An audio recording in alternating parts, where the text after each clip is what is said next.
guys like, I joined the military when I was 17, still a junior in high school. Left like, whose phone is that? Yeah, it's Derek.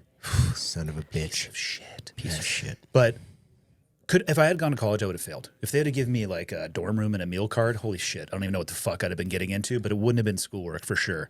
So I showed up to the SEAL community. I think I was 19 when I checked in. I turned 20 on an airplane to Korea for my first Foul Eagle exercise. And the people that I was surrounded with, I won the lottery with my parents. They were fucking awesome, work ethic, great relationship between my mom and dad. So I definitely won the lottery there. But leaving the home, I was surrounded by people. And I remember my first LPO. He was like on his 8th marriage. And deployment. Oftentimes they parallel each other. They do. He was like on his 8th deployment and in his 8th platoon, which is a 2-year cycle pre 9/11. 18 months training, 6 months of going to just super dodgy places like Japan and Guam.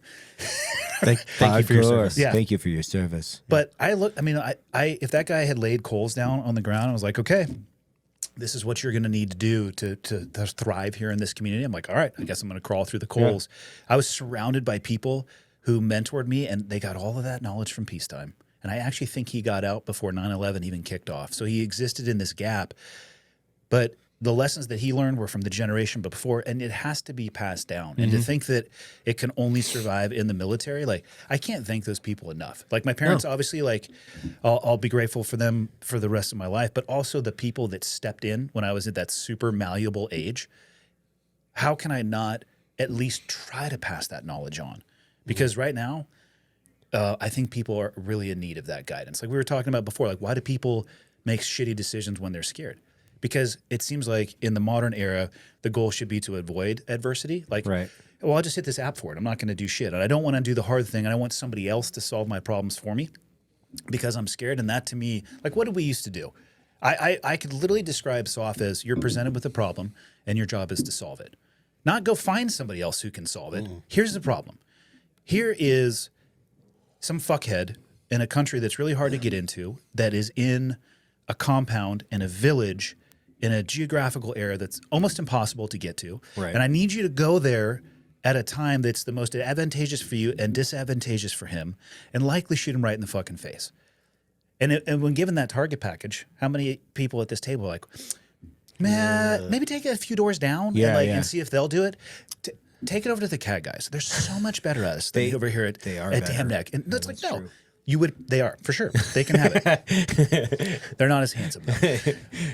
The whole job was presented with problem, solve problem. Like, I mean, obviously I'm reducing shit down to a very binary level, but our job was to solve problems and not outsource them. And it changes the way that you view the world, or it does for me. Like, I don't look for anybody to solve my problems. The first thing I do is I go find a mirror and figure out what I'm doing wrong to at least impact the end state that I was going to go a totally different direction. I thought you were going to say I find a mirror to do my hair. Well, that's always on me. I mean, what do cry pants even for? They have like 16 pockets and you need to have like... Yeah. I mean, a step further than that is you go to any outstation during like the height of the GWAT and you look at all the different units that were there. Yeah. They would have beat each other's asses for targets. Yeah. Like, oh, for sure. It was competitive. Well, first off, everything is competitive in SOF to include whose selection process is harder. But yeah, you're not a constant... flex. Yeah, I'm not going to roll over as like if we're co-located and be like, Jericho, this target is too hard for us. I need you guys to take it. You would have to beat me to fucking death to get those. You're walking over to Ranger Regiment. Yeah. Hey, check it out, guys. This target's way too hard for us. We can't solve it. We can't solve this. There is what we need is that this. will remain nameless. That happened several times with. But if that's your job for a decade in the post 9/11 world, you develop a headspace where there's not that many problems you can't reverse plan yourself back from and figure out how you're going to accomplish that. Right. And in none of that are you looking to other people to solve the problem for you. No, you're like, stay the fuck away. This is mine. Yeah. I'm going to solve this. I got it. Correct. Don't worry. I got it.